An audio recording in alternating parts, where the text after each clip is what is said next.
Je suis Christian Audouy, le fondateur des Foulées Montagne Noire, donc depuis 1987. Ces foulées avaient été précédées de la course charcutière de Cuxa-Cavardès et de courses pour enfants qui se déroulaient le jour de la fête. Et puis donc, quelques années plus tard, j'ai pensé que c'était bien d'associer d'autres communes à un événement particulier, cet événement de course à pied qui dure depuis.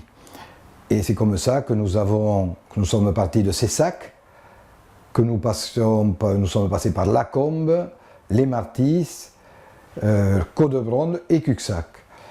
Et ce faisant, nous faisions passer les concurrents par des endroits très intéressants de la Montagne Noire. Nous leur faisions découvrir des coins vraiment formidables.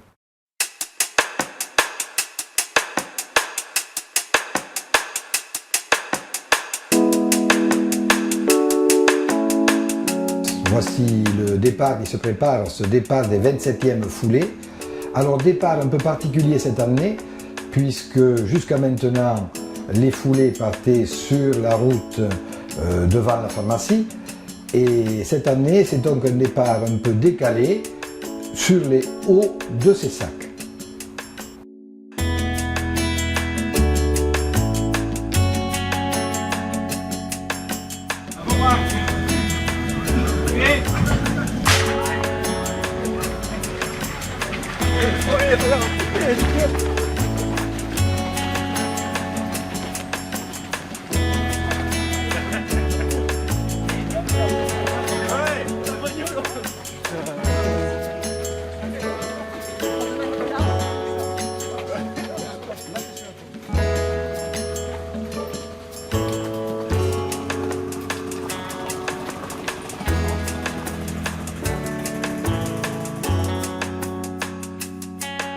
Maintenant, nous voici à La Rouge. Alors là aussi, c'est une nouveauté cette année.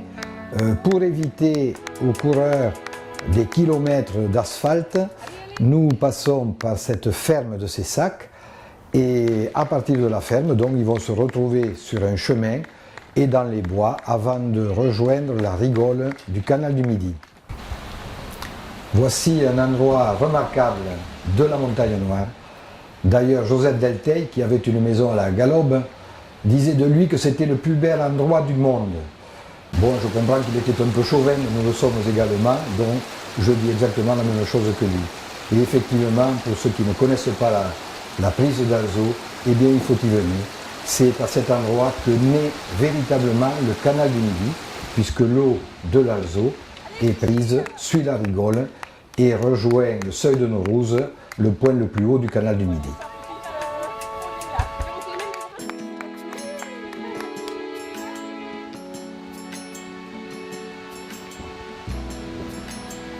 Merci, messieurs, dames.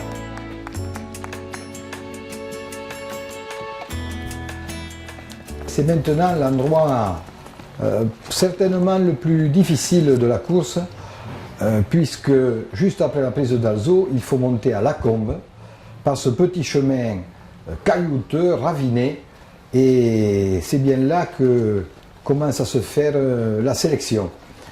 Nous voyons également un cycliste donc, du run and bike, et je crois que c'est le seul qui a réussi à monter jusqu'en haut sans descendre de vélo.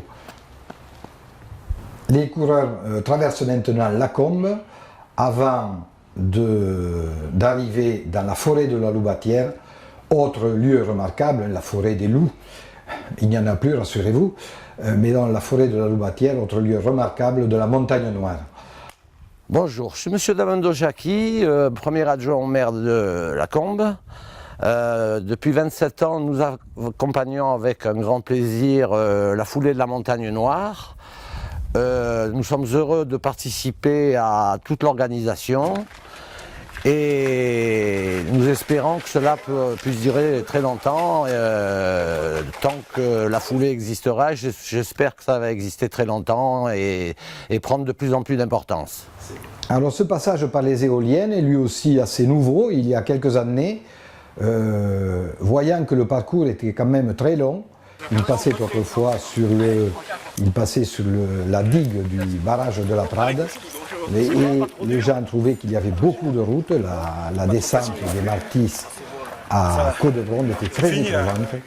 Nous avons donc changé ce circuit et sommes passés par les pistes en terre qui passent par les éoliennes et qui descendent par des lacets, par plusieurs lacets sur le village de Codebronde.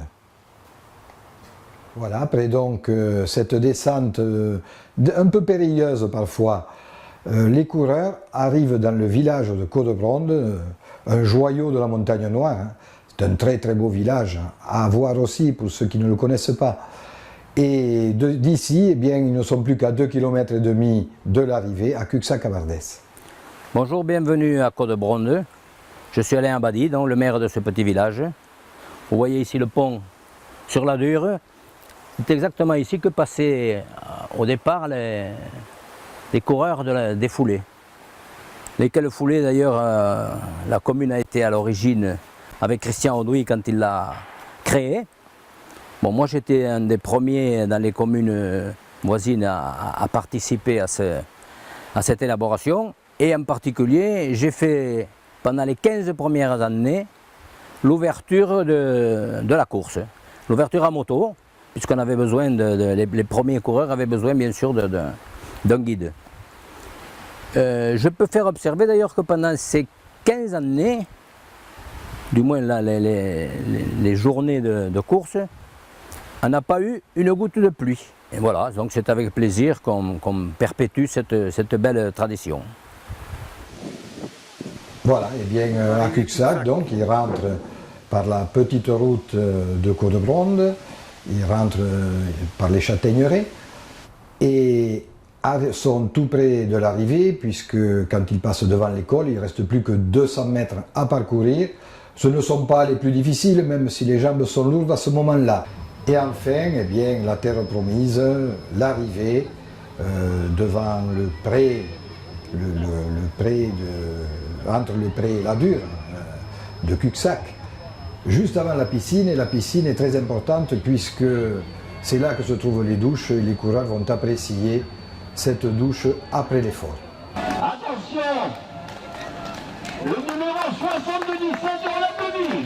Le premier étant arrivé, nous allons passer un petit moment avec lui. Ton nom et ton prénom? Thibaut, Ferrero Thibaut. Ferrero Thibaut, de l'athlétisme de Champigny. Champigny à quel endroit? Champigny-sur-Marne, dans le Val-de-Marne. Champigny-sur-Marne, dans le Val-de-Marne. Bon, le parcours, comment tu l'as trouvé? C'est magnifique, c'est un des plus beaux que j'ai fait dans cette région. J'en ai fait plusieurs courses et je crois que c'est un des plus roulants, des plus jolis parcours. Alors j'en profite pour dire, après avoir interrogé quelques concurrents, comme le parcours a été modifié cette année, pour éviter de faire trop de routes, pour éviter une insécurité vis-à-vis des coureurs, ils sont tous plus ou moins ravis du nouveau parcours qui est encore plus ombragé. Certes, le soleil n'était pas trop méchant aujourd'hui, mais on est beaucoup plus tranquille au niveau circulation. Mes félicitations.